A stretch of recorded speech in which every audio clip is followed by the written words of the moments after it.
Mga kapuso, nagbabalik po tayo dito sa Lechon, capital of the Philippines, ang Laloma sa Quezon City na idineklara ng ASF free ng Quezon City Government. At 4 po sa mga tindahan dito ay nilift na yung kanilang temporary closure order. Ibig sabihin yan, pwede na silang mag-operate ulit. At isa po sa kanila, ang lechonan na ito, yun nga lang, hanggang ngayon po ay hindi pa sila makapagbalik operasyon dahil inaantay pa nila ang supply ng mga buhay na baboy na kanilang ililechon mula sa Quezon Province, Marinduque at sa Mindoro. Makakasama po natin ngayong umaga, may-ari ng lechonan na ito, Ginoong Ramon Ferreira, sir. Good morning po.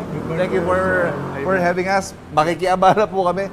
Kumusta po yung naging impact sa inyo nitong temporary closure? Sa totoo lang ho, talagang disaster sa amin to. Siyempre may pinasasahod kami manggagawa at siyempre yung needs ng pamilya namin, hindi ba?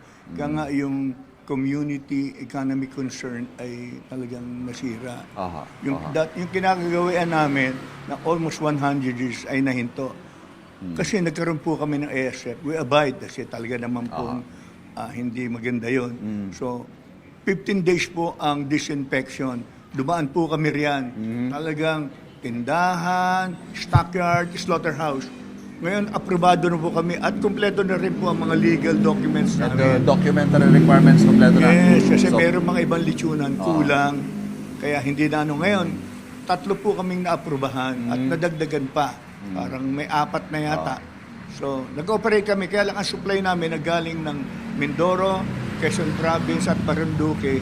Ay hindi pa nakakarating kasi yan, iniipon nila within a week. Hindi naman ora-orada darating yung supply. Yes, yun po yun. Saka isa pa, dadaan pa sila sa ASF na check ng blood test. Blood Sir, sample. itong issue na to, obviously naka-apekto po sa negosyo ninyo. Baka may gusto ko yung iparating sa Quezon City Government tungkol po sa compliance sa mga rules.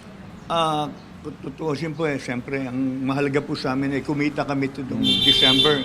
Kasi 11 months po ay talagang kahit papano ay almost even lang kami. Dahil sa wala naman talagang okasyon. Ito yung inaabangan nyo buong Ang taon, inaabangan December. natin ay yung Christmas season na to, hindi ba? Yung Christmas party. Diyan kami kumikita. Sa loob ng isang taon, ito lang talaga kami, masasabi natin, jackpot na masasabi, yung kita namin, pamasko namin, di ba? Sana ay makapag-operate kami. Kaya lang, meron pong bagong rules ang city government. Sa ginagawa namin, ay hindi po talaga ito, hindi pa kami dumadaan sa sinasabi na NMIS standard, yung complete set of stainless na mga equipment, yung slaughterhouse to, yung slaughterhouse. Kasi saka ang baboy po namin mag-i-stay lang at least 24 hours sa stockyard namin. Within that day, lahat po ng darating sa amin ay kakatayan namin and then ilalagay po namin sa cold storage. Doon sa cold storage, maaaring maka-apekto rin ang quality kasi ang nakasanayan ng Laloma, katayan ang buhay na baboy upon order para lutuin and then i-deliver ng talagang quality. Ngayon, ito hong binabanggit yung mga rules na ito, posible hong maka-apekto sa presyo. Siguro sa presyo, hindi naman. Pero, siyempre, laws of demand and supply. Ayan, nabanggit nyo. Supply and demand. Pakibangito yung presyo. Magkano ba mga lechon ngayon para sa mga kapuso natin gusto bumili? Sa ngayon, dahil wala pa naman, pero within ilang days na lang, di ba?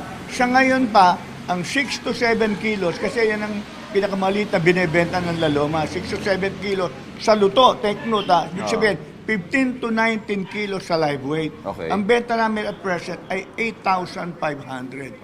Lahat po kami. At ang susunod, yung 8,500, ang kasunod niya, 10,000. Yun naman. Yun ho yung current prices. Tataas pa ho ba? Yes, tataas. Pagdating ng December 1, yung sinabi kong 8,500 ay magiging 10,000 na yan. Ayan. Anyway, alam nyo naman, importante sa mga kapuso natin, may lechon sa hapag ngayong magpapasko. At least sumakto ho. Pinayagan na kayo mag-operate. Yes, pinayagan na kami mag-operate, magtinda, mag-market ng lechon namin. Sir Ramon, maraming salamat po. Nakausap po natin Ginoong Ramon Ferrero sa may-ari ng lechon na ito sa Laloma, Quezon City. Balik po tayo sa studio. Kapuso, huwag magpapahuli sa latest news and updates. Mag-iuna ka sa balita at mag-subscribe sa YouTube channel ng GMA Integrated News.